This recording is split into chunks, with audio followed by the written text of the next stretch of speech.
조선의 왕이 천하의 바보 거지 앞에서 무릎을 꿇고 오열한 기막힌 사연이 있습니다. 쓰레기 더미 속에서 발견된 피투성이 남자. 그가 이 나라의 세자일 줄 누가 알았겠습니까? 내 개똥이 건드리지 마! 솥뚜껑 하나로 암살자를 때려잡고 벌통 하나로 군대를 물리친 전설의 바보 복순이. 가장 낮은 곳에서 피어난 가장 위대한 충심.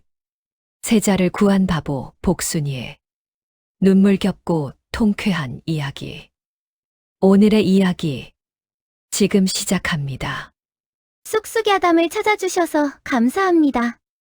구독과 좋아요를 눌러주시면 영상 만드는데 큰 힘이 됩니다. 감사합니다. 바람이 유난히 매서운 어느 겨울날이었습니다. 한양 도성 바닥을 휩쓸고 지나가는 칼바람은 가난한 이들의 뼛속까지 파고들 기세였죠. 사람들은 저마다 옷깃을 단단히 여미며 종종 걸음을 쳤습니다. 하지만 그 추운 거리 한복판에 계절을 잊은 듯 해맑은 여인이 있었으니 바로 복순이었습니다. 헤헤, 나비다, 나비. 복순이는 흩날리는 마른 낙엽을 쫓으며 장터 한가운데를 휘젓고 다녔습니다. 누더기가 된 색동저고리는 소매가 다 해졌어서 팔목이 훤히 드러났고 치마는 여기저기 찢어져 바람이 숭숭 들어왔지만 복순이는 춥지도 않은지 연신 싱글벙글이었습니다. 그때였습니다. 골목 어귀에서 놀던 짓궂은 아이들 무리가 복순이를 발견했습니다. 야, 저기 바보 복순이 있다. 대장 노릇을 하는 녀석이 바닥에 굴러다니던 돌멩이를 집어들었습니다. 바보야, 이거 먹어라. 휙탁. 아이들이 던진 돌멩이가 복순이의 어깨에 정통으로 맞았습니다. 보통 사람이라면 비명을 지르거나 화를 냈을 상황이죠. 하지만 복순이는 어깨를 쓱쓱 문지르더니 아이들을 향해 활짝 웃어 보였습니다. 돌멩이다. 헤헤, 너희들도 나랑 놀래? 아이들은 그런 복순이가 재미없다는 듯 혀를 차며 도망가 버렸습니다. 에이, 바보라서 반응도 없네. 가자, 다른 데 가서 놀자. 아이들이 사라진 뒤에야 복순이는 욱신거리는 어깨를 감싸 쥐었습니다. 아프지 않은 게 아니었습니다. 그저 화내는 법을 모르는 것뿐이었죠. 그때 복순이의 배에서 천둥 소리가 났습니다. 꼬르륵. 아이고, 배고파라. 뱃속에 거지가 들었나? 아, 내가 거지였지. 헤헤. 복순이는 혼잣말을 하며 줄인 배를 움켜쥐고 시장 뒷골목으로 향했습니다. 장터 사람들이 버린 쓰레기가 모이는 곳. 그곳이 바로 복순이의 보물창고였으니까요. 쓰레기 더미에서는 코를 찌르는 악취가 진동을 했습니다. 하지만 복순이에게는 그 냄새조차 구수한 밤 냄새처럼 느껴질 지경이었습니다. 어디 보자. 오늘은 운이 좋아야 할 텐데. 복순이는 콧노래를 흥얼거리며 지저분한 거적대기를 하나씩 들춰냈습니다. 생선 뼈다귀, 썩은 배추잎, 깨진 기와 조각, 쓸만한 건 좀처럼 보이지 않았습니다. 그때 복순이의 눈이 반짝 빛났습니다. 구석진 곳에 쌓인 넝마 더미 아래로 뭔가 묵직한 것이 보였기 때문입니다. 어라, 저게 뭐지? 설마 쌀가마니인가? 복순이는 침을 꿀꺽 삼키며 조심스럽게 다가갔습니다. 가까이 다가가 보니 그것은 쌀가마니가 아니었습니다. 사람이었습니다. 그것도 온몸이 피투성이가 된 채 쓰러져 있는 사내였습니다. 보통 처자였다며 쏘스라치게 놀라 도망갔을 법한 광경이었죠. 하지만 복순이의 생각은 남달랐습니다.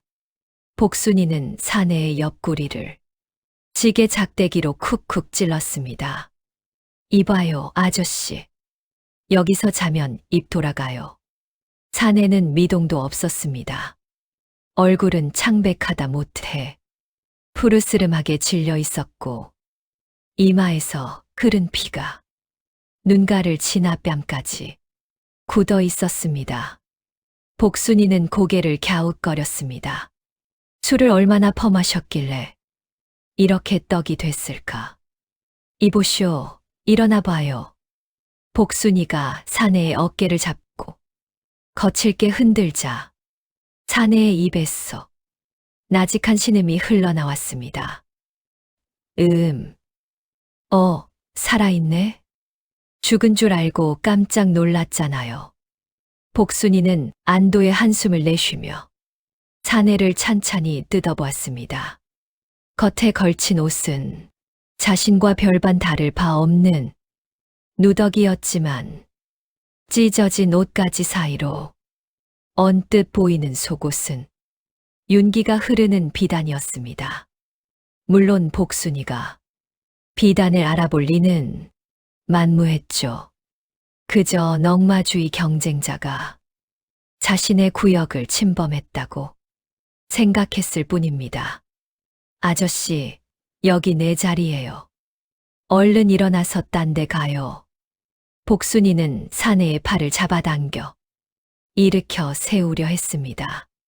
하지만 사내의 몸은 물먹은 솜처럼 축 늘어져 꿈쩍도 하지 않았습니다. 그 순간 사내의 품에서 무언가가 툭 떨어졌습니다. 나무 숟가락이었습니다. 아까 복순이가 쓰레기를 뒤지다 흘린 것인지 아니면 사내가 가지고 있던 것인지 알 수 없었지만 복순이의 눈에는 그 숟가락이 마치 운명의 징표처럼 보였습니다. 어라? 내 숟가락이 왜 아저씨 품에서 나와? 혹시 밥 달라는 건가? 복순이는 제멋대로 해석하고는 씩 웃었습니다. 알았어요, 알았어. 내가 오늘 특별히 인심 쓴다, 인심 써. 사실 복순이는 사람을 그냥 지나치지 못하는 착한 심성을 가졌습니다. 비록 바보라 놀림당하지만 마음만큼은 비단결보다 고운 여인이었으니까요. 복순이는 소매를 걷어붙였습니다. 영차, 으라차차. 복순이는 전 먹던 힘을 다해 사내를 등 뒤로 둘러엎었습니다.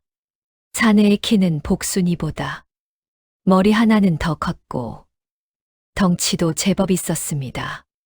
하지만 복순이는 어디서 그런 괴력이 나오는지 사내를 번쩍 엎고 일어섰습니다. 아이고 무거워라. 쌀가마니보다 더 무겁네. 밥을 얼마나 많이 먹은 거야? 복순이는 투덜거리면서도 사내를 업은 채 자신의 움막을 향해 발걸음을 옮겼습니다. 차가운 겨울바람이 복순이의 이마에 맺힌 땀을 식혀주었습니다. 그녀의 등 뒤에 엎인 사내가 조선의 세자 이율이라는 사실은 꿈에도 모른 채 말이죠. 만약 알았더라면 그 자리에서 기절초풍했을 일이었습니다. 하지만 복순이에게 그는 그저 배고파 쓰러진 불쌍한 개똥이일 뿐이었습니다. 복순이의 움막은 마을에서도 가장 외진 산비탈 아래에 있었습니다. 다 쓰러져가는 초가집이라기보다는 지푸라기를 얼기설기 엮어 만든 새 둥지에 가까웠죠. 도착했다. 우리 집 좋지. 아늑하지. 복순이는 자랑스레 외치며 사내를 방바닥에 패대기 치듯 내려놓았습니다. 쿵, 사내는 고통스러운 신음과 함께 미간을 찌푸렸습니다. 바닥에 깔린 지풀 위로 먼지가 뿌옇게 피어올랐습니다. 아이고, 미안. 손이 미끄러졌네. 복순이는 머쓱한 듯 머리를 긁적였습니다. 그러고는 구석에 있던 이 빠진 옹기 그릇을 가져왔습니다. 그 안에는 아침에 얻어온 식어 빠진 꿀꿀이 죽이 반쯤 남아 있었습니다. 자, 이거 먹고 정신 차려요. 이게 얼마나 맛있는 건데.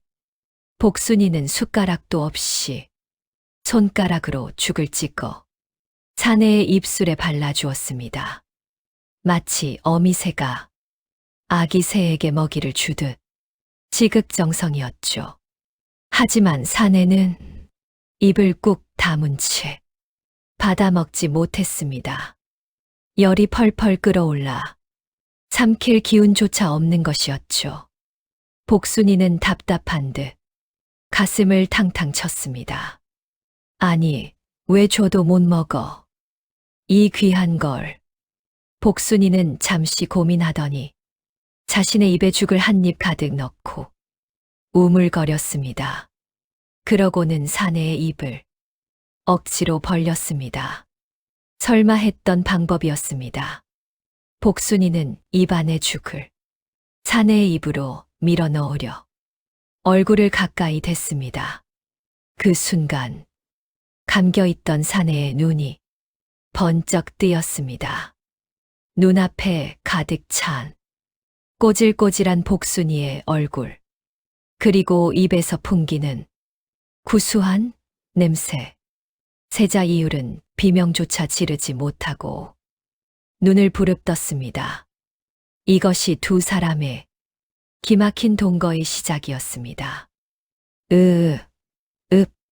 세자 이율은 비명을 지르고 싶었지만 입이 막혀 소리가 나오지 않았습니다. 눈앞에 들이닥친 것은 세상에서 가장 끔찍한 공포 그 자체였습니다. 꼬질꼬질한 때가 낀 얼굴, 누런이가 훤히 보이는 미소, 그리고 코를 찌르는 입냄새까지.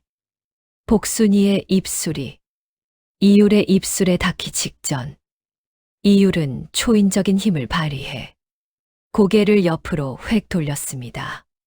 후후, 복순이의 입에 있던 죽이 이율의 볼과 귀, 그리고 목덜미에 튀었습니다. 아이고, 아까워라. 이 귀한 걸 다 흘리면 어떡해. 복순이는 혀를 끌끌 차며 자신의 소매로 이율의 얼굴을 벅벅 문질렀습니다. 그 소매는 걸레보다 더 더러운 거적대기였습니다. 그만두거라. 이율은 사색이 되어 소리쳤습니다. 목소리는 갈라지고 쉬어 있었지만 그 안에는 서슬퍼런 위험이 담겨 있었습니다. 감히 내 몸에 손을 대다니. 니년이 정녕 죽고 싶은 게냐. 보통 사람이라면 그 기세에 눌려 납작 엎드렸을 것입니다. 하지만 복순이는 눈을 동그랗게 뜨고 이유를 빤히 쳐다볼 뿐이었습니다. 어라, 말할 줄 아네? 벙어리인 줄 알았더니 벙어리라니. 나는 이 나라의. 이율은 말을 잇지 못하고 입술을 깨물었습니다. 자신의 신분을 밝혔다간 오히려 적들에게 단서를 줄 수도 있었으니까요. 지금은 철저히 신분을 숨겨야 할 비상시국이었습니다. 복순이는 그런 이율의 속도 모르고 헤헤 웃으며 물었습니다. 아저씨, 이름이 뭐야? 집은 어디야? 왜 쓰레기통에서 자고 있었어? 이율은 고개를 돌리며 차가운 목소리로 대답했습니다. 네가 알바 아니다. 당장 마실 물이나 다오. 이름도 없어. 그럼 내가 지어줄게. 복순이는 잠시 손가락을 꼽으며 고민에 빠졌습니다. 칠뜨기? 아니야. 너무 흔해. 점박이? 점은 없는데. 그러다 복순이의 시선이 이율의 옷에 묻은 흙투성이 자국에 머물렀습니다. 옳지, 개똥이. 개똥이가 딱이네. 이율의 눈썹이 꿈틀거렸습니다. 뭐라고? 개똥이. 구르다 온 꼴이 딱 개똥이 같잖아. 부르기도 쉽고 얼마나 좋아? 개똥아, 안 그래? 천하의 왕세자에게 개똥이라니. 이율은 기가 막혀. 말문이 막혔습니다. 무식하고 천박한. 자, 개똥아. 밥 투정 그만하고 이거 먹어. 먹어야 살지.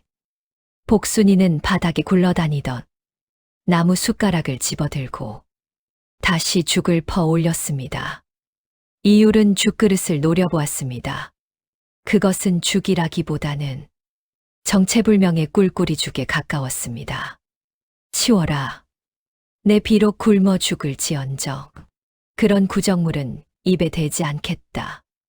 이율의 단호한 거절에 복순이의 표정이 시무룩해졌습니다. 이거 아침부터 국밥집 할매한테 싹싹 빌어서 얻어온 건데. 복순이는 숟가락을 입에 물고 울먹거리는 신용을 했습니다. 안 먹으면 내가 다 먹는다. 나 배 엄청 고픈데 참은 거야. 꼬르륵. 때마침 이율의 배에서도 우렁찬 소리가 울렸습니다. 생존 본능은 고고한 자존심보다 훨씬 강력했습니다. 이율은 꿀꺽 침을 삼켰습니다. 복순이는 씩 웃으며 숟가락을 다시 들이밀었습니다. 아, 해봐, 개똥아. 눈 딱 감고 먹으면 꿀맛이야. 결국 이율은 굴욕감을 삼키며 입을 벌렸습니다. 입 안으로 들어온 죽은 차갑게 식어 비릿했지만 텅 빈 위장을 채워주는 온기는 거부할 수 없었습니다. 그것은 이율이 태어나서 처음 먹어본 가장 비천한 음식이자 가장 절실한 한 끼였습니다. 어느 정도 허기를 채운 이율은 기력을 조금 되찾았습니다. 복순이는 그릇을 싹싹 핥아먹고는 만족스러운 트림을 했습니다. 잘 먹었다. 개똥아, 나 잠깐 나갔다 올게. 어디 가면 안 돼. 복순이는 콧노래를 부르며 움막 밖으로 나갔습니다. 이율은 이 기회를 틈타 이 끔찍한 곳을 벗어나기로 결심했습니다. 이런 곳에 더 있다가는 미쳐버릴지도 몰라. 이율은 욱신거리는 몸을 일으켜 엉금엉금 기기 시작했습니다. 다리에 상처가 벌어져 극심한 고통이 밀려왔지만 이율은 이를 악물고 문지방을 넘었습니다. 하지만 밖은 첩첩산중이었습니다. 어디가 길인지조차 알 수 없는 가파른 산비탈이었죠. 젠장, 여기가 도대체 어디란 말인가. 이율은 지팡이로 쓸만한 나뭇가지를 집으려다 그만 발을 헛디디고 말았습니다. 쿠당탕. 이율은 비탈길 아래로 몇 바퀴를 구른 뒤에야 겨우 멈췄습니다. 온몸이 부서질 듯 아팠습니다.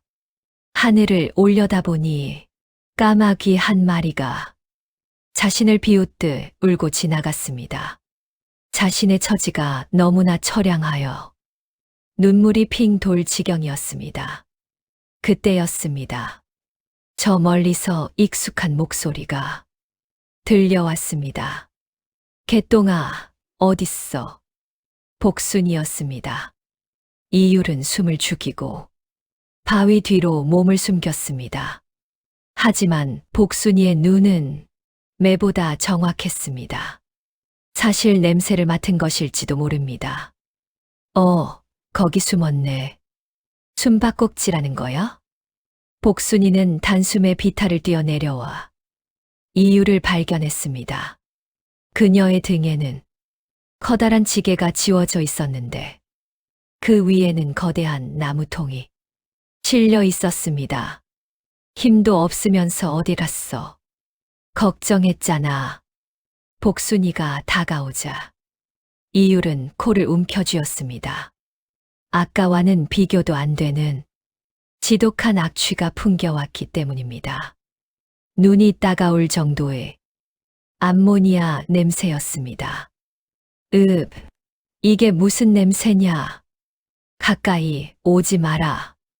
이율이 기겁하며 뒷걸음질 치자 복순이는 해맑게 웃으며 지게를 내려놓았습니다. 이거 똥이야. 뭐라? 똥장군. 아랫마을 김진사댁 변소프고 품삯으로 받아왔어. 이게 밭에 뿌리면 얼마나 좋은 건데. 이율은 혼절할 것만 같았습니다. 왕세자의 옥체 앞에 똥지게를 들이대다니. 이건 반역죄로 다스여도 할 말이 없는 상황이었습니다. 저리 치워라. 당장 내 눈앞에서 치우란 말이다. 이율이 소리를 지르거나 말거나 복순이는 주머니에서 무언가를 꺼냈습니다. 꼬깃꼬깃해진 곶감 하나였습니다. 이것도 받아왔어. 너 주려고. 복순이는 흙 묻은 손으로 곶감의 하얀 분을 털어내고는 이율에게 내밀었습니다. 악취가 진동하는 똥지게 옆에서 더러운 손으로 건네는 곶감. 이율은 그 곶감을 바라보며 오만 가지 생각이 교차했습니다. 더럽고 불쾌했지만 자신을 위해 굳은 일을 마다하지 않고 달려온 그 마음만큼은 부정할 수 없었으니까요. 이율은 떨리는 손으로 곶감을 받아들었습니다. 고맙다. 개미 기어가는 듯한 목소리였지만 그것은 이율이 난생 처음으로 아랫사람에게 건넨 진심 어린 인사였습니다. 복순이는 그 말에 세상을 다 가진 듯 환하게 웃었습니다. 헤헤, 우리 개똥이 착하네. 얼른 집에 가자. 똥 씻기 전에 밭에 뿌려야 돼. 복순이는 다시 이유를 업었습니다. 등 뒤에 똥통과 앞에 똥통 사이에 낀 이율은 체념한 듯 눈을 감았습니다. 살아서 궁으로 돌아가면 내 반드시 너를 잊지 않으마. 이율의 눈가에 이유 모를 물기가 맺혔습니다. 바람에 흔들리는 갈대숲 사이로 기묘한 두 사람의 동행은 그렇게 깊어지고 있었습니다. 하지만 그들은 몰랐습니다. 마을 입구에 낯선 사내들이 나타나 피 묻은 옷가지의 주인을 찾고 있다는 사실을 말이죠. 어둠은 서서히, 하지만 확실하게 복순이의 움막을 향해 다가오고 있었습니다. 해는 뉘엿뉘엿 서산으로 넘어가고 장터에는 어둠이 내려앉기 시작했습니다. 낮 동안 시끌벅적했던 시장통은 파장 분위기로 어수선했습니다. 상인들은 좌판을 접느라 분주했고 찬 바람은 텅 빈 거리를 쓸쓸하게 맴돌았습니다. 그 장터 한 구석에 자리 잡은 허름한 국밥집. 평소라면 구수한 육수 냄새가 사람들의 발길을 잡았을 곳이지만 오늘따라 묘한 정적이 감돌았습니다. 주모, 문 닫을 시간 아니오? 단골 손님의 물음에도 국밥집 주인 할매는 대답이 없었습니다. 그저 불안한 눈빛으로 문 밖을 힐끔거릴 뿐이었습니다. 할매는 평소 복순이를 딸처럼 여기며 남은 밥과 국물을 챙겨주던 인심 좋은 이웃이었습니다. 하지만 지금 할매의 손에 들려있는 것은 국자가 아니었습니다. 묵직한 엽전 꾸러미였습니다. 짤랑짤랑 할매는 떨리는 손으로 엽전을 세고 또 셌습니다. 탐욕과 두려움이 뒤섞인 눈빛이었습니다. 이 정도면 빚도 갚고 가게도 살릴 수 있어. 할매는 혼잣말을 중얼거리며 엽전 꾸러미를 품속 깊이 숨겼습니다. 그때 닫혀있던 뒷문이 소리 없이 스르르 열렸습니다. 바람조차 통하지 않을 만큼 은밀한 움직임이었습니다. 어둠 속에서 걸어 나온 것은 검은 복면을 쓴 사내 살수 대장 흑영이었습니다. 그의 등장은 주변 공기마저 서늘하게 얼어붙게 만들었습니다. 약주한 물건은 확인했겠지.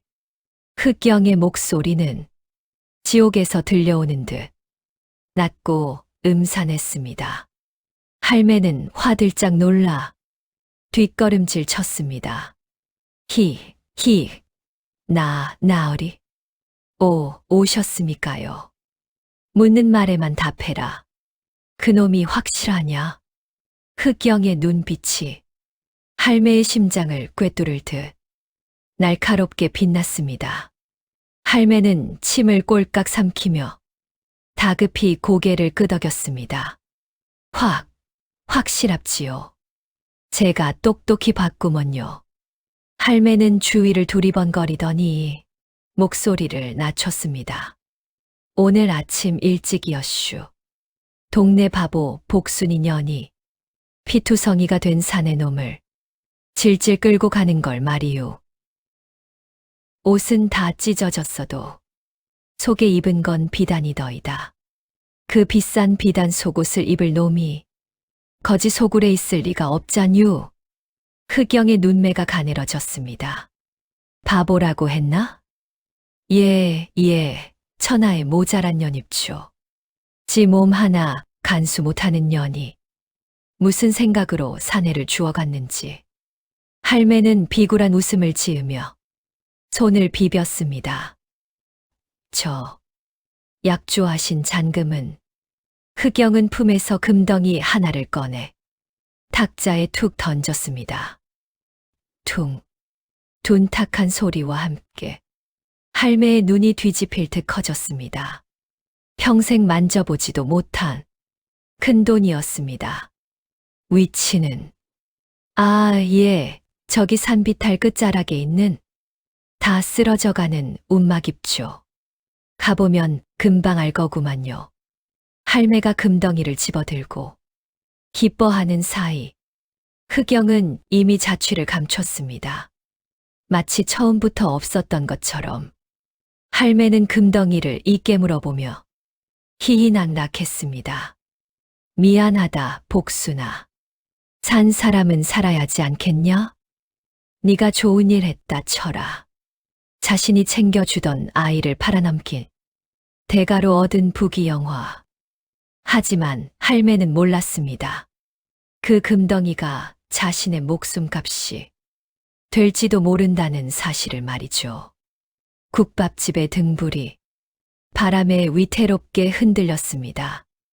어둠 속으로 사라진 흑영의 뒤로 수십 명의 그림자가 소리 없이 따라붙었습니다. 목표는 산비탈 끝자락, 복순이의 운막이었습니다.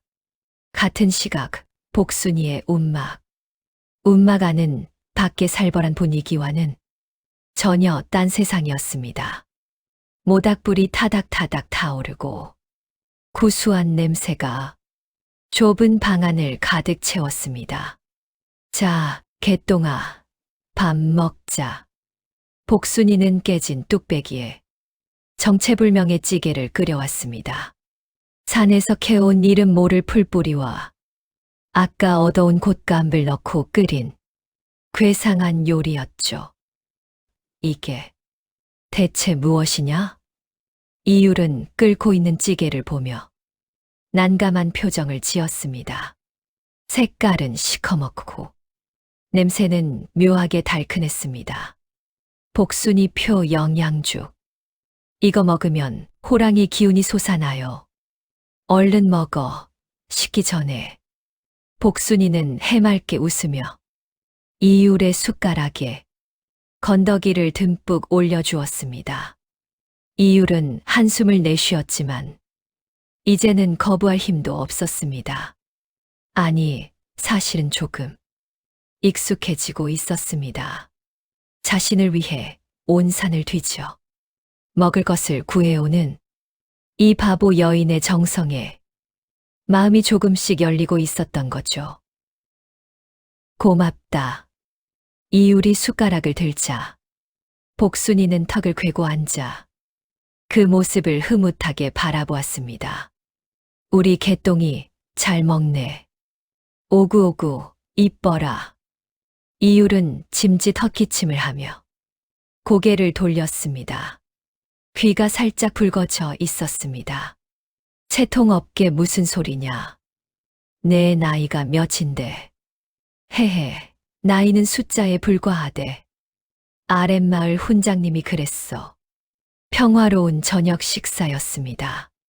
비록 초라한 밥상이지만 온기만큼은 궁궐수라상 부럽지 않은 따뜻한 시간이었습니다.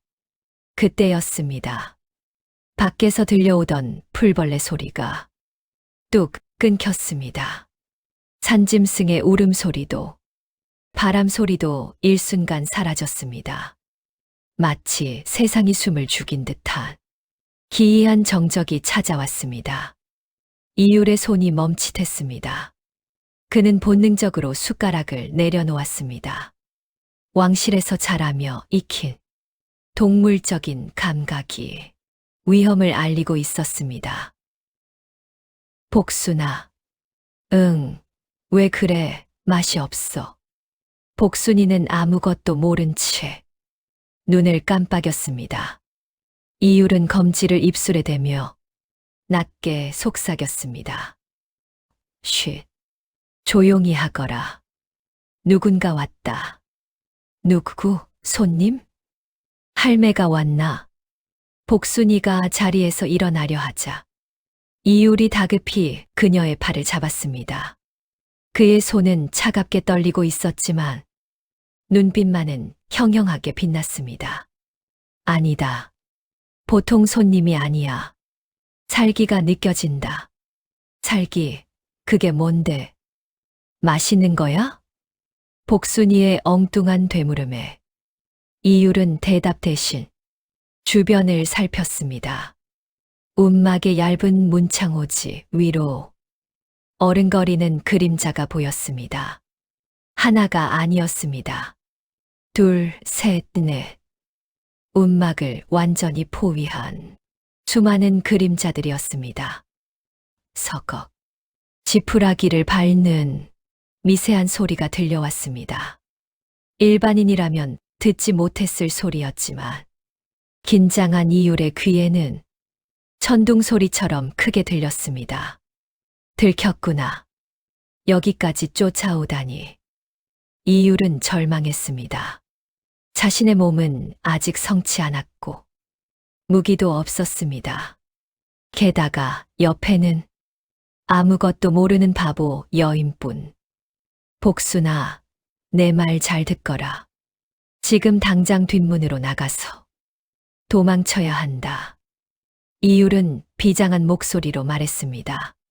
하지만 복순이는 고개를 갸웃거렸습니다. 도망, 왜? 손님 오셨는데 인사도 안 하고? 그건 예의가 아니지. 제발, 내 말 좀 들어라. 놈들은 사람을 죽이러 온. 이율의 말이 끝나기도 전이었습니다. 쾅!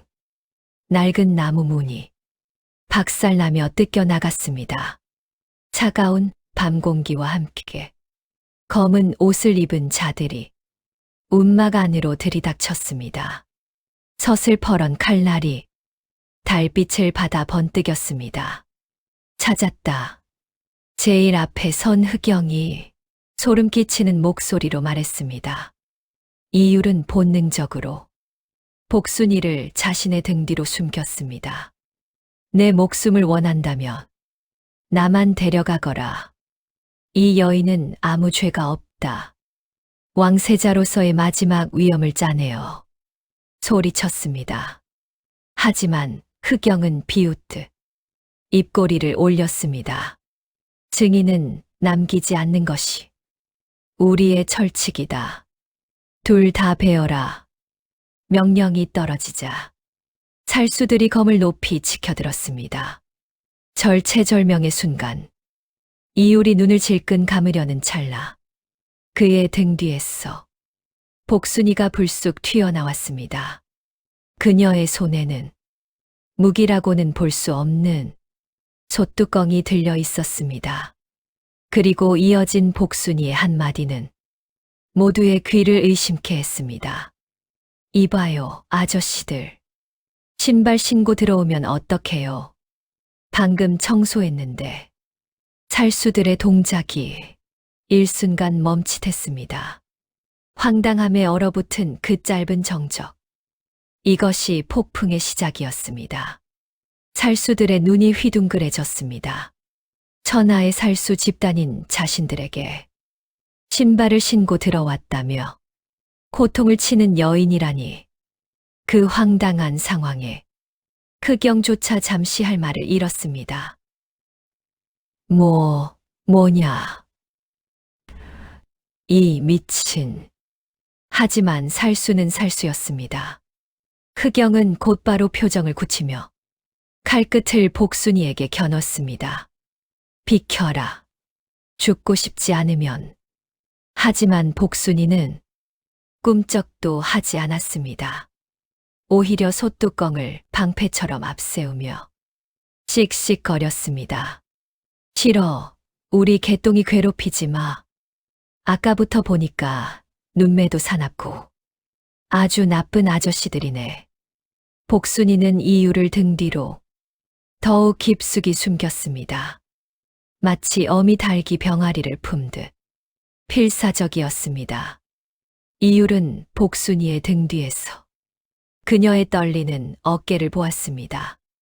겁이 나지 않는 게 아니었습니다. 무서워 죽을 지경이면서도 자신을 지키려 버티고 있는 것이었습니다. 바보. 도망치라니까. 이율의 가슴 한 구석이 찌르르 울렸습니다. 흑영은 더 이상 참을 수 없다는 듯 부하들에게 눈짓을 했습니다. 베어버려라. 명령과 함께 살수 하나가 검을 내리치며 달려들었습니다. 이율이 비명을 지르려는 순간 깡. 둔탁하고 경쾌한 굉음이 움막을 뒤흔들었습니다. 복순이가 들고 있던 솥뚜껑을 야구 방망이 휘두르듯 온 힘을 다해 휘두른 것입니다. 솥뚜껑의 모서리가 달려들던 살수의 턱을 정통으로 가격했습니다. 그악. 살수는 외마디 비명과 함께 뒤로 나뒹굴었습니다. 이가 부러지고 투구가 벗겨져 꼴이 말이 아니었습니다. 어머, 미안해요. 팔이 잡으려고 했는데 복순이는 입을 가리며 놀란 척했지만 그 틈을 놓치지 않았습니다. 개똥아, 꽉 잡아. 복순이는 솥뚜껑을 원반처럼 흑영을 향해 집어 던졌습니다. 흑영이 칼로 쳐내느라 주춤하는 사이 복순이는 이율의 허리춤을 움켜쥐었습니다. 으라차차. 또다시 발휘된 괴력. 복순이는 이율을 쌀가마니처럼 어깨에 들쳐매고 뚫린 벽을 통해 밖으로 뛰쳐나갔습니다. 저런 힘이 어디서. 이율은 자신의 몸이 공중에 붕 뜨는 느낌에 어안이 벙벙했습니다. 잡아라. 놓치면 다 죽는다. 흑영의 고함이 뒤따랐습니다. 살수들이 개떼처럼 움막을 빠져나와 추격을 시작했습니다. 하지만 복순이는 빨랐습니다. 평소 동네 아이들의 돌팔매질을 피하며 단련된 회피 기동이 빛을 발했습니다. 메롱, 못 잡지롱. 복순이는 험한 산비탈을 다람쥐처럼 타고 올랐습니다. 가시덤불이 치맛자락을 찍고 나뭇가지가 뺨을 스쳤지만 복순이는 멈추지 않았습니다. 등에 업힌 이율은 복순이의 거친 숨소리를 고스란히 느낄 수 있었습니다. 헉, 헉. 심장이 터질 듯 뛰는 소리가 등을 타고 전해져 왔습니다. 어둠 속의 산길은 한치 앞도 보이지 않는 죽음의 길이나 다름없었습니다. 하지만 복순이에게는 이 산이 안방이나 마찬가지였습니다. 어디에 웅덩이가 있고 어디에 낭떠러지가 있는지 몸이 기억하고 있었으니까요. 저쪽이다. 바위 뒤로 숨어라. 이율이 다급하게 외쳤지만 복순이는 고개를 저었습니다. 아니야, 저기는 뱀 나와. 이쪽이 빨라. 복순이는 이율의 예상과는 정반대의 길, 가시덤불이 우거진 좁은 틈새로 몸을 던졌습니다. 살수들은 갑자기 사라진 두 사람의 흔적에 우왕좌왕했습니다. 젠장, 어디로 간 거야? 분명 이쪽이었는데 귀신에 홀린 것 같군. 복순이의 개구멍 전략이 통한 것이었습니다. 하지만 안심하기엔 일렀습니다. 흑경의 살기는 여전히 산 전체를 짓누르고 있었으니까요. 복순이는 이유를 업은 채 더 깊은 산속, 아무도 모르는 그녀만의 비밀 장소로 향하고 있었습니다. 한참을 달린 끝에 복순이는 멈춰 섰습니다. 사람의 발길이 닿지 않는 가파른 절벽 아래 작은 동굴 입구가 보였습니다. 덩굴 식물로 가려져 있어 자세히 보지 않으면 알 수 없는 은신처였습니다. 후. 복순이는 동굴 안으로 들어와서야 이유를 조심스럽게 내려놓았습니다. 바닥은 차가웠지만 바람을 막아주어 제법 아늑했습니다. 이율은 바닥에 주저앉아 거친 숨을 몰아쉬었습니다. 긴장이 풀리자 온몸의 통증이 다시 밀려왔습니다. 하지만 이율의 눈에 들어온 것은 자신의 상처가 아니었습니다. 바닥에 쓰러지듯 누운 복순이의 발이었습니다.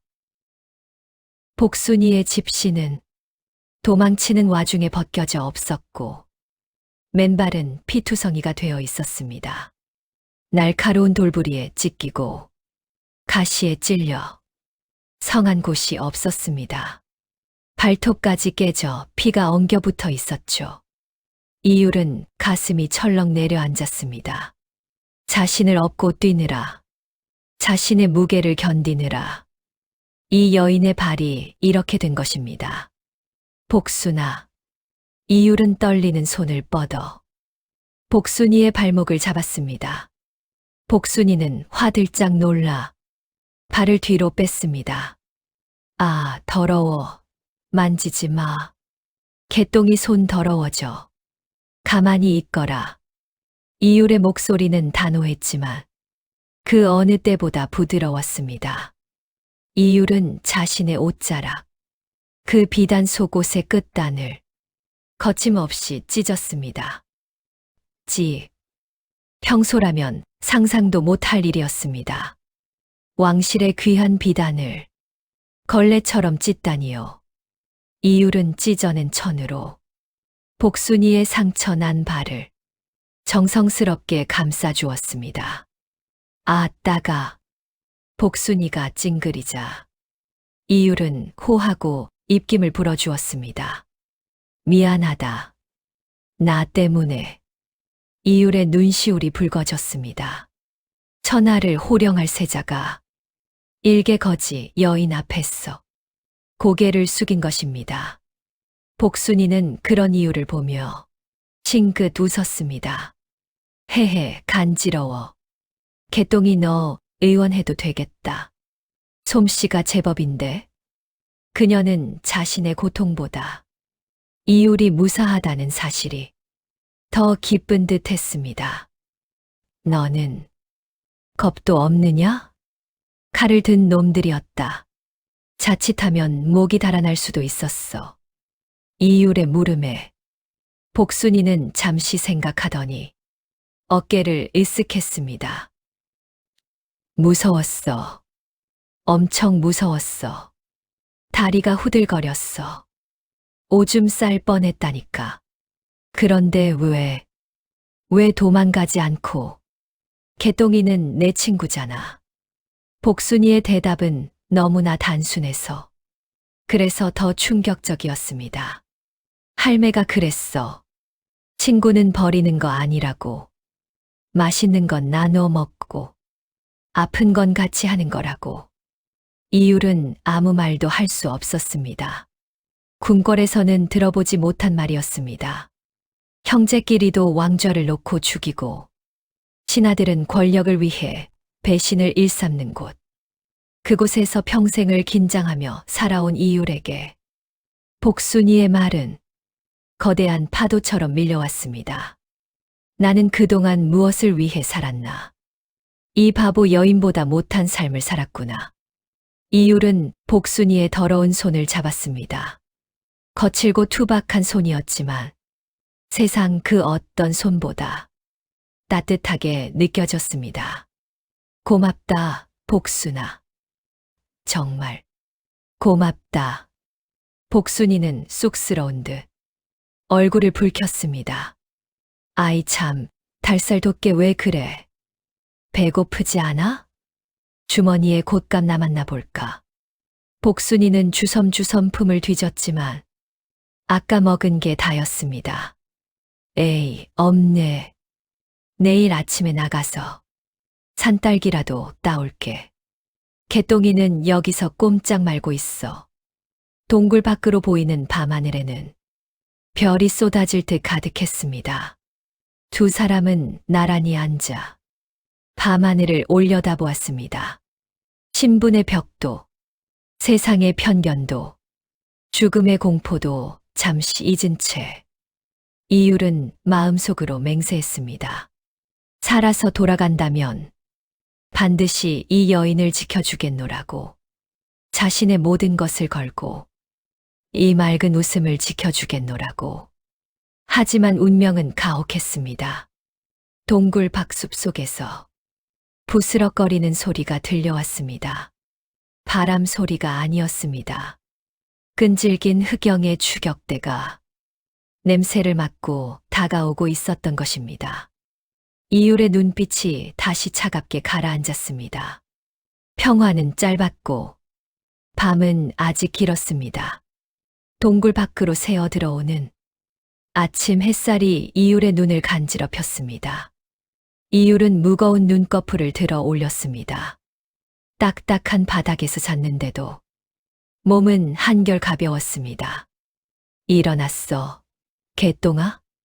복순이의 목소리였습니다. 그녀는 이미 밖에서 한바탕 뛰어다니다 온 모양인지 치맛자락에 도깨비 바늘이 잔뜩 붙어 있었습니다. 자, 아침 먹자. 복순이는 치마폭에 감싸온 것을 이율 앞에 르르 쏟아놓았습니다. 산딸기였습니다. 아침 이슬을 머금어 보석처럼 붉게 빛나는 산딸기가 수북했습니다. 이걸 다 네가 따온 것이냐? 응, 저기 절벽 쪽에 많더라. 가시에 좀 찔리긴 했지만 맛은 최고야. 먹어봐. 복순이는 손등에 난 상처를 대수롭지 않게 쓱 문지르며 가장 크고 붉은 산딸기를 골라 이율의 입에 넣어 주었습니다. 새콤하고 달콤한 과즙이 입안 가득 퍼졌습니다. 궁궐에서 먹던 산의 진미도 최고급 꿀에 재운 정과도 이 맛을 따라올 수는 없었습니다. 맛이 좋구나. 그치. 내가 맛있는 건 기가 막히게 알지. 개똥이 너 많이 먹고 얼른 나아. 이율은 산딸기를 한 움큼 쥐고 천천히 씹어 삼켰습니다. 목구멍으로 넘어가는 것이 단순한 과일이 아님을 알았기 때문입니다. 그것은 복순이의 피땀이자 조건 없는 다정이었습니다. 이율은 문득 자신이 살아온 궁궐의 삶을 떠올렸습니다. 수라상에 올라오는 음식조차 독이 들어있지 않을까 의심하며 은수저로 색을 확인해야 했던 날들. 누구도 믿을 수 없어 밤새 잠들지 못했던 날들. 하지만 지금 이 초라하고 더러운 동굴 안에서 이율은 난생 처음으로 완벽한 평화를 느끼고 있었습니다. 복순아. 응. 내가 만약 아주 높은 사람이 되어 큰 기와집에 살게 된다면 말이다. 이율은 잠시 말을 고르다 복순이를 바라보았습니다. 너를 데려가 호강시켜주마. 맛있는 것도 실컷 먹게 해주고 비단 옷도 입혀주마. 그것은 세자로서의 약속이자 인간 이율의 진심이었습니다. 하지만 복순이는 고개를 갸웃거렸습니다. 기와집, 거기는 답답한데 나는 그냥 여기가 좋아. 여기가 좋다고?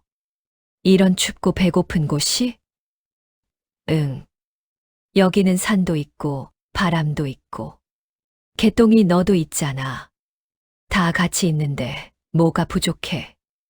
이율은 뒤통수를 얻어맞은 듯 멍하니 복순이를 바라보았습니다.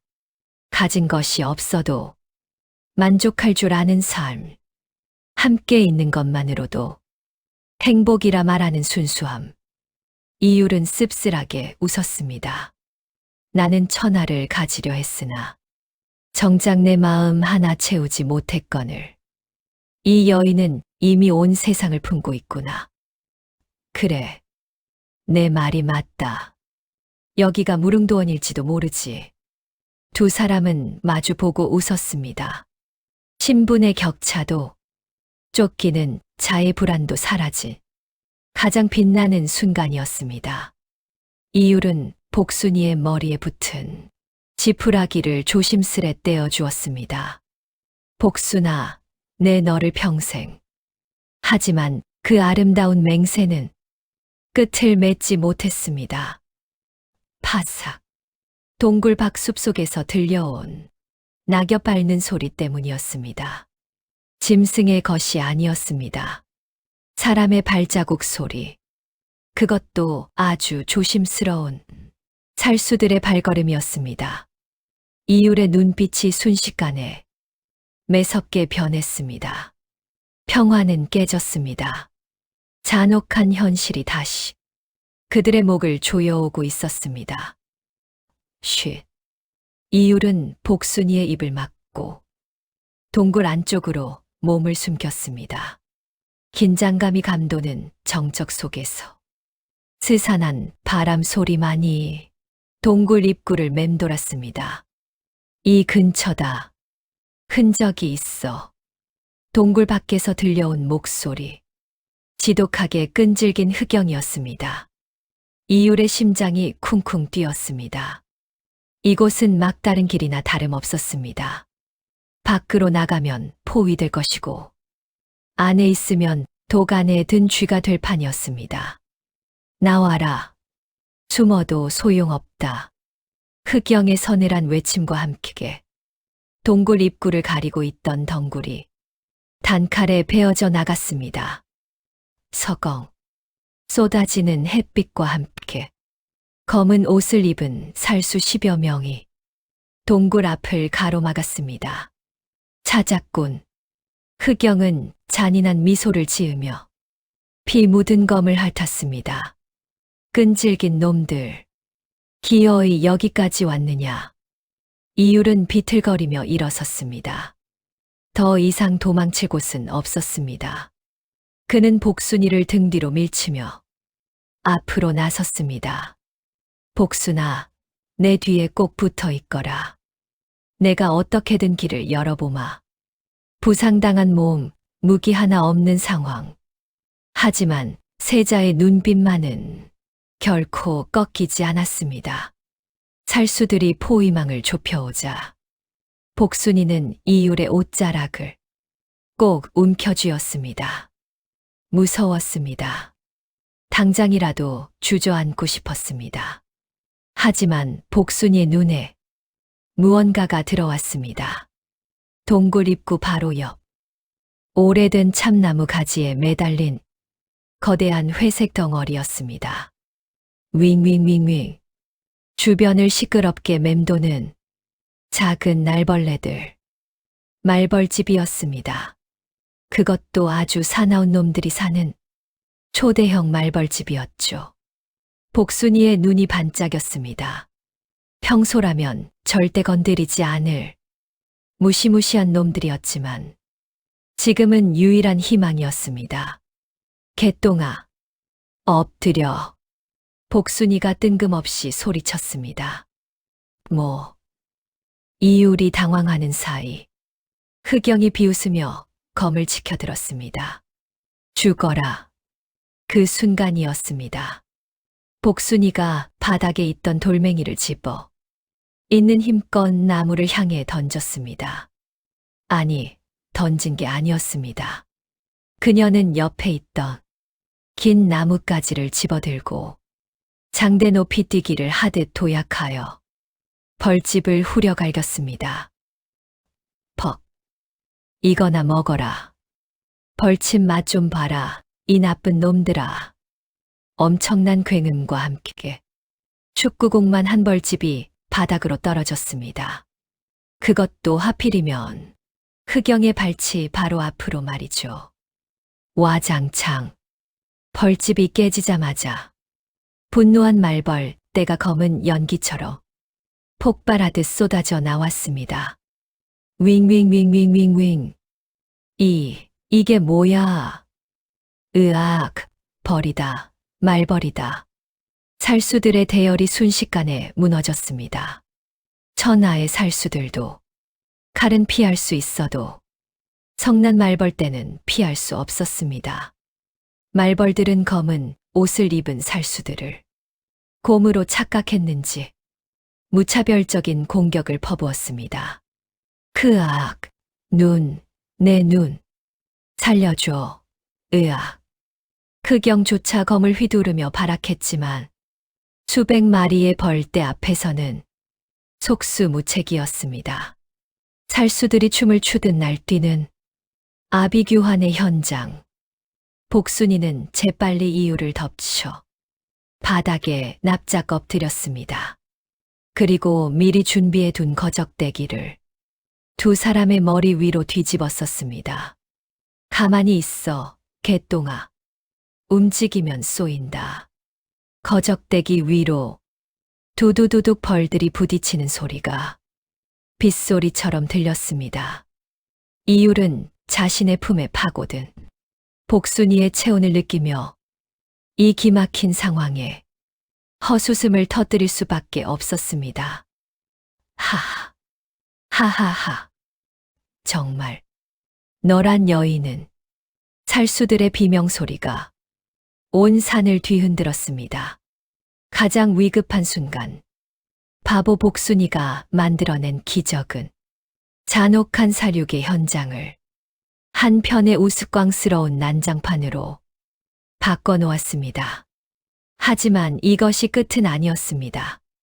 벌떼가 물러가면 분노에 찬 흑영이 다시 일어설 것이 분명했으니까요. 거적대기 속에서 복순이와 이율은 서로의 손을 꽉 잡았습니다. 지금 이 순간만큼은 두 사람이 한 몸이 되어 운명을 함께하고 있었습니다. 말벌떼의 습격이 지나간 뒤 숲에는 다시금 무거운 정적이 내려앉았습니다. 윙윙거리는 소리는 멀어졌지만 그 자리를 채운 것은 더욱 짙은 살기였습니다. 바닥에 나뒹굴던 살수들이 하나둘씩 몸을 일으켰습니다. 얼굴이 퉁퉁 붓고 온몸이 벌침투성이었지만 그들의 손은 여전히 검을 놓지 않고 있었습니다. 특히 대장 흑영의 모습은 마치 지옥에서 기어나온 악귀와도 같았습니다. 한쪽 눈이 부어올라 제대로 떠지지 않았지만 나머지 한쪽 눈에서는 시퍼런 불꽃이 일고 있었습니다. 죽인다. 반드시 죽인다. 흑영은 이를 갈며 거적대기를 걷어낸 두 사람을 노려보았습니다. 이율은 본능적으로 복순이를 자신의 등 뒤로 밀어 넣었습니다. 도망쳐라, 복순아. 뒤도 돌아보지 말고 뛰어라. 싫어, 같이 가. 제발, 너라도 살아야 할 것 아니냐. 이율이 소리쳤지만 이미 늦었습니다. 분노에 찬 흑영이 짐승 같은 포효와 함께 달려들었기 때문입니다. 다 같이 죽어라. 휘! 흑영의 장검이 바람을 가르며 날아들었습니다. 이율은 굴러다니던 나무 몽둥이를 들어 필사적으로 막아섰습니다. 캉! 하지만 썩은 나무 몽둥이가 강철검을 당해낼 리 만무했습니다. 몽둥이는 허무하게 두 동강 났고 이율은 중심을 잃고 쓰러졌습니다. 이제 끝이다. 흑영이 이율의 심장을 향해 마지막 일격을 가하려는 순간 안 돼, 개똥아. 등 뒤에 숨어있던 복순이가 비명과 함께 앞으로 뛰쳐나왔습니다. 마치 불나방이 불 속으로 뛰어들듯 망설임 없는 몸짓이었습니다. 서걱, 섬뜩한 파열음이 숲속의 공기를 찢었습니다. 시간이 멈춘 듯 했습니다. 이율의 눈이 찢어질 듯 커졌습니다. 흑영의 칼끝은 이율이 아닌 그 앞을 가로막은 복순이의 어깨를 깊게 베고 지나갔습니다. 복순이는 멍한 표정으로 자신의 어깨를 내려다보았습니다. 낡은 색동저고리가 순식간에 붉게 물들어가고 있었습니다. 마치 하얀 눈 위에 붉은 동백꽃이 피어나는 것처럼 선명하고 잔혹한 붉은색이었습니다. 복순아. 이율의 목소리가 떨렸습니다. 복순이는 힘없이 웃어 보였습니다. 아프다. 진짜 아프네. 그녀의 몸이 춤추듯 휘청이더니 이율의 품으로 힘없이 무너져 내렸습니다. 복순아, 정신 차려라. 복순아. 이율은 피투성이가 된 복순이를 와라 끌어안았습니다.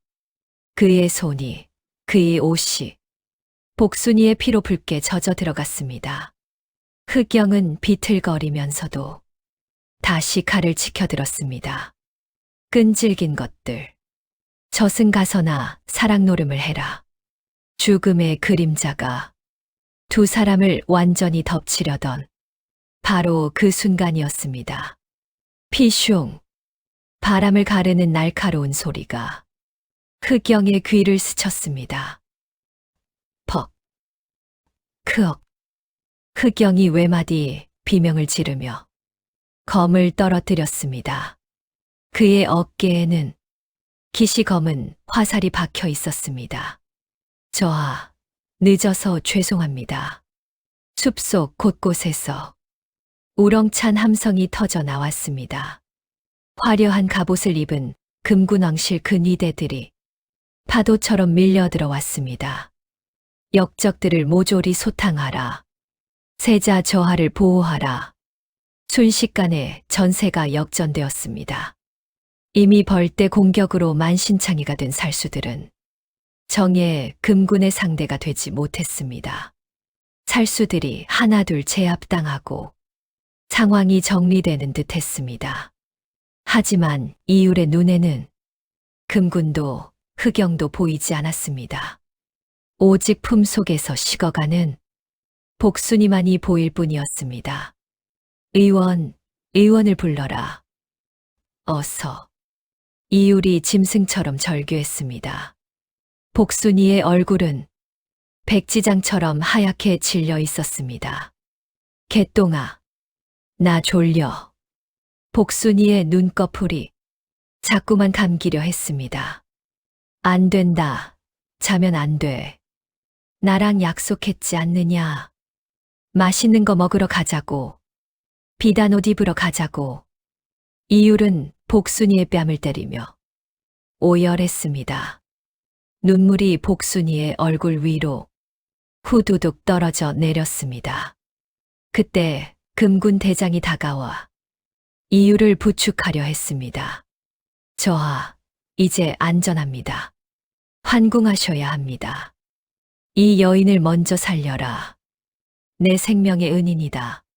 당장 의원을 부르란 말이다. 이율이 금군 대장의 멱살을 잡고 흔들었습니다. 하지만 대장의 표정은 난처했습니다. 저하, 지금 반역 무리가 도처에 깔려 있습니다. 한시가 급합니다. 이 천한 여인 때문에 지체할 시간이. 천한 여인이라니, 이 사람이 없었으면 나도 없었다. 당장 이 사람을 업어라. 그러나 금군들은 요지부동이었습니다. 그들에게 중요한 것은 오직 왕세자의 안위뿐. 길가에 쓰러진 거지 여인의 목숨 따위는 안중에도 없었습니다. 저하, 용서하십시오. 금군 대장의 눈짓에 병사들이 이율을 강제로 일으켜 세웠습니다. 이거 놔라. 놓지 못하겠느냐. 이율이 발버둥 쳤지만 장정들의 힘을 당해낼 수는 없었습니다. 그는 질질 끌려가며 손을 뻗었습니다. 바닥에 홀로 남겨진 복순이, 피 젖은 흙바닥에 누운 그녀가 힘겹게 눈을 떴습니다. 흐릿해지는 시야 속에서 멀어지는 이율의 모습이 보였습니다. 개똥아. 복순이는 손을 들어 허공을 휘저겼습니다. 어디가? 나 두고 가지 마. 하지만 목소리는 나오지 않았습니다. 입만 벙긋거릴 뿐이었습니다. 복순아, 내가 다시 오마. 반드시 다시 올 테니. 제발 죽지 말고 살아만 다오. 이율의 처절한 외침이 메아리처럼 멀어져 갔습니다. 복순이의 손이 투 하고 바닥으로 떨어졌습니다. 따뜻했던 개똥이의 온기가 사라지자 차가운 한기가 몰려왔습니다. 개똥아, 안녕. 복순이는 스르르 눈을 감았습니다. 그녀의 감긴 눈꼬리에서 눈물 한 방울이 흘러내려 핏물과 섞였습니다. 텅 빈 숲속, 화려한 행렬이 떠난 자리엔 쓰러진 복순이와 피 묻은 솥뚜껑만이 덩그러니 남아 있었습니다. 겨울바람이 윙윙 불어와 복순이의 차가운 몸을 덮어주었습니다. 시간은 쏜살같이 흘러 계절이 2번 바뀌었습니다. 도성에는 새바람이 불었습니다. 부패한 관리들이 줄줄이 옥에 갇히고 백성을 괴롭히던 탐관오리들이 추풍낙엽처럼 쓸려나갔습니다. 새로 즉위한 왕 이율의 서슬퍼런 개혁 덕분이었습니다. 편전왕의 집무실의 높은 의자에 앉은 이율. 그는 더 이상 누더기를 걸친 개똥이가 아니었습니다. 금실로 수놓은 붉은 용포골 용포.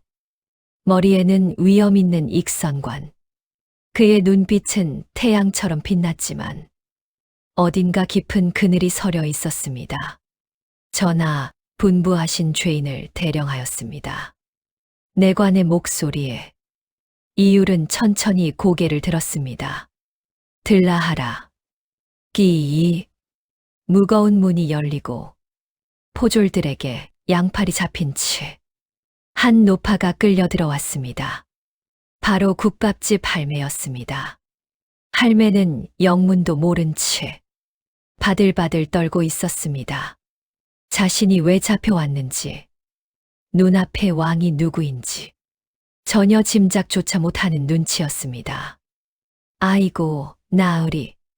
저는 죄가 없구먼요. 국밥 한 죄밖에 없는 늙은이입니다요.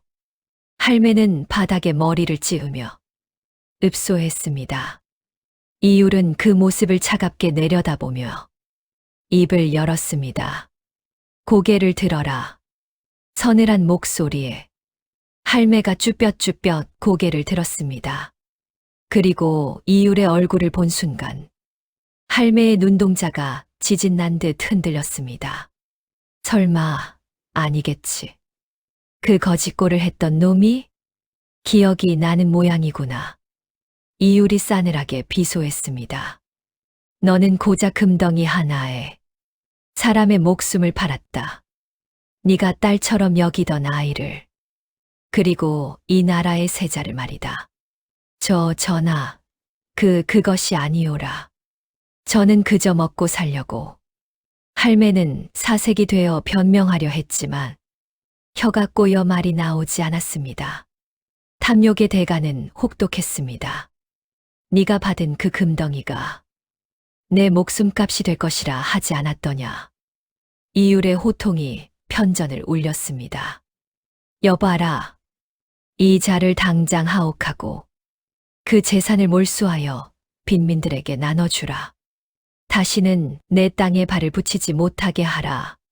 전하, 살려주시옵소서. 전하. 할매는 처절하게 비명을 질렀지만 군사들에게 질질 끌려 나갔습니다. 자업자득, 인과응보의 결말이었습니다. 하지만 복수를 끝낸 이율의 마음은 여전히 공허했습니다. 배신자를 처단해도, 왕권을 강화해도 가슴 한구석에 뚫린 구멍은 메워지지 않았습니다. 이율은 품속에서 낡은 물건 하나를 꺼냈습니다. 다 달아빠진 나무 숟가락이었습니다. 복순이가 자신의 입에 억지로 죽을 밀어 넣던 그 숟가락. 보고 싶구나. 복순이 누이. 이율은 난생 처음으로 그녀를 누이라 불렀습니다.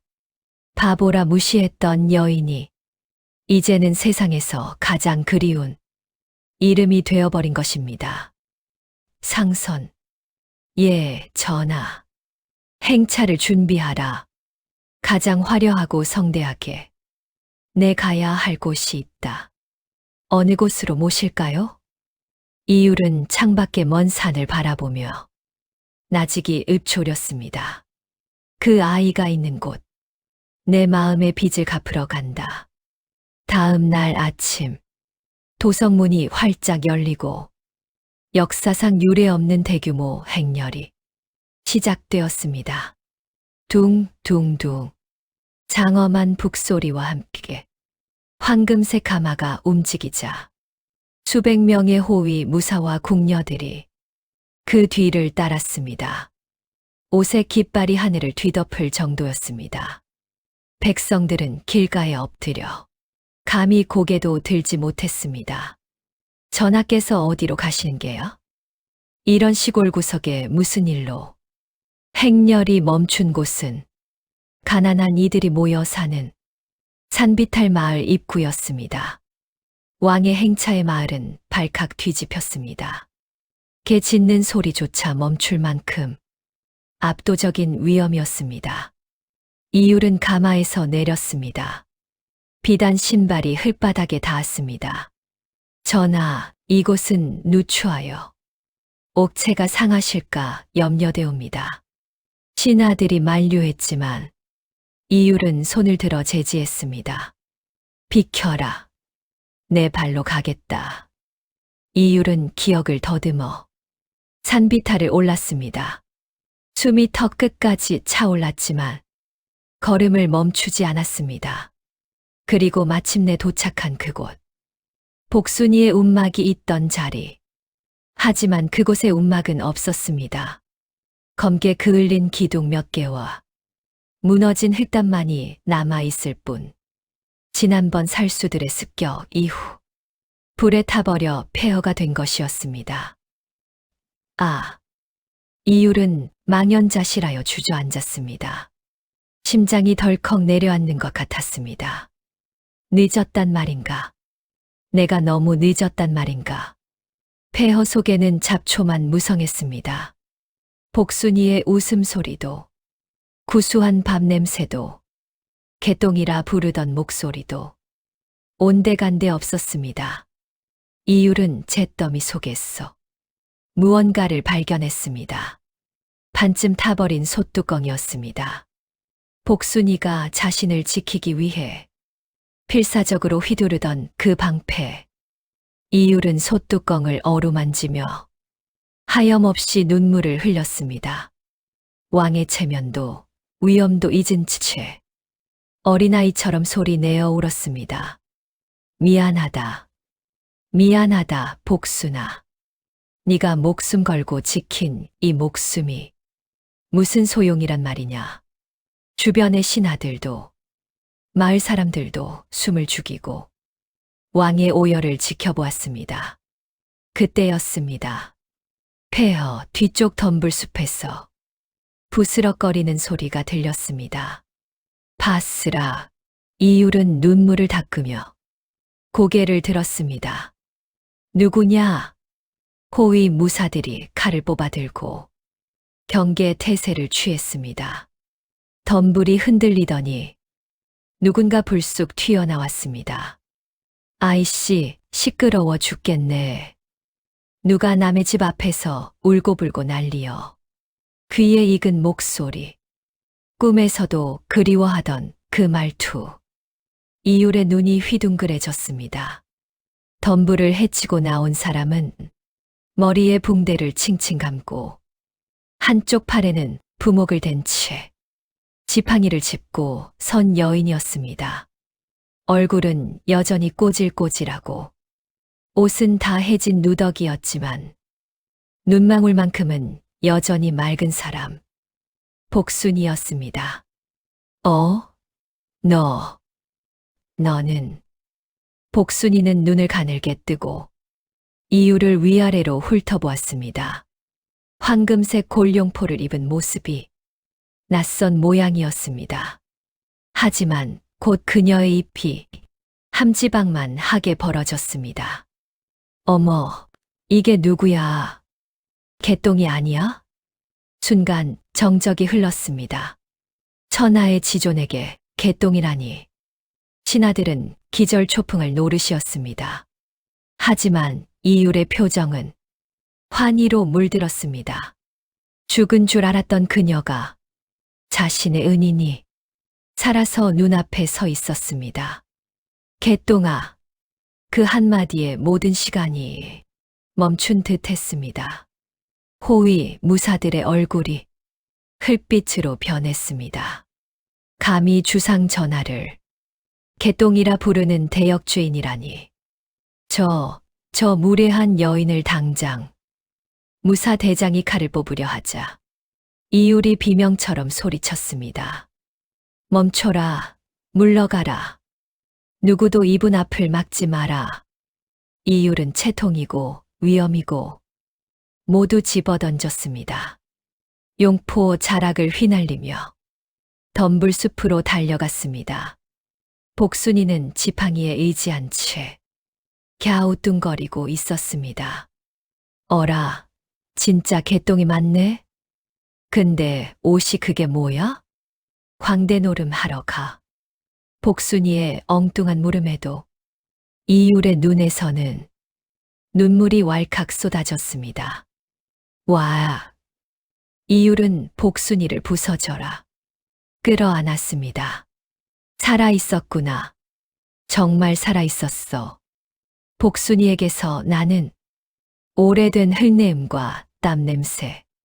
그것은 이율에게 있어.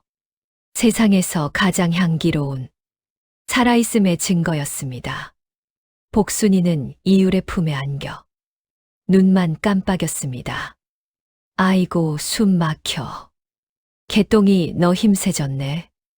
밥 많이 먹었나 봐. 복순이는 이율의 등을 투박한 손으로 토닥였습니다. 울지 마. 자네 자식이 왜 울어? 누가 괴롭혔어? 내가 솥뚜껑으로 혼내줄까? 그 말에 이율은 울다가 웃다가 결국 바닥에 주저앉고 말았습니다. 그래. 네가 다 혼내주어라. 네가 내 유일한 장군이다. 주변을 둘러싼 신하들은 이 기상천외한 광경에 입을 다물지 못했습니다. 하지만 왕의 눈물이 너무나 서러워 감히 끼어들 수도 없었습니다. 근데 나 진짜 죽는 줄 알았어. 복순이가 붕대 감은 팔을 들어 보이며 말했습니다. 그때 눈을 떴는데 지나가던 약초꾼 할아버지가 나를 구해줬대. 엄청 쓴 약초를 먹이더라고. 고맙다. 살아줘서 고맙다. 천지신명께 감사하고 또 감사하다. 이율은 복순이의 더러운 손을 잡고 자신의 볼에 비볐습니다. 가장 존귀한 왕의 얼굴에 가장 천한거린의 손이 닿았지만 그 순간만큼은 그 손이 왕관보다 빛났습니다. 이율은 자리에서 일어났습니다. 그리고 복순이를 향해 정중하게 손을 내밀었습니다. 가자, 복순아. 어디로? 우리 집으로. 이제 다시는 춥지 않고 배고프지 않은 곳으로. 이율의 눈빛은 확신에 차 있었습니다. 더 이상 그녀를 혼자 두지 않겠다는 굳은 맹세였습니다. 타거라. 이율이 가리킨 곳에는 황금색으로 치장된 임금의 가마연가 있었습니다. 복순이의 눈이 휘둥그레졌습니다.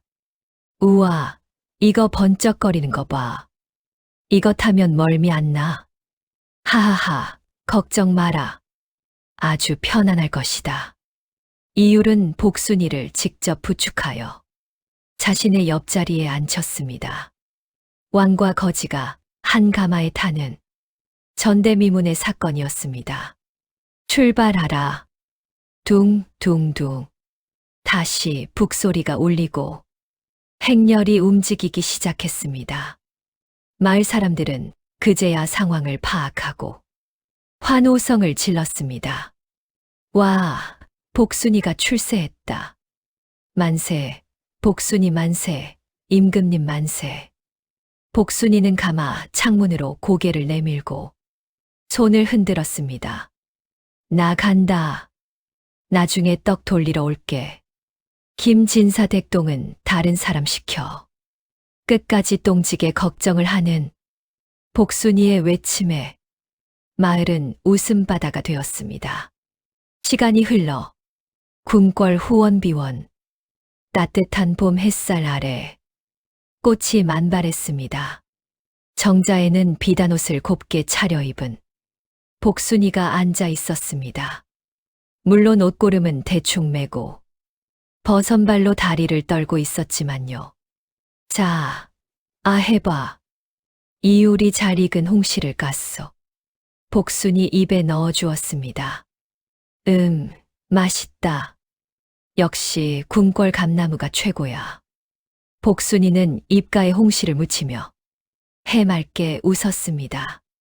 궁녀들은 처음엔 기겁했지만 이제는 복순이의 순수함에 동화되어 그녀를 복순 아기씨라 부르며 지극정성으로 모시고 있었습니다.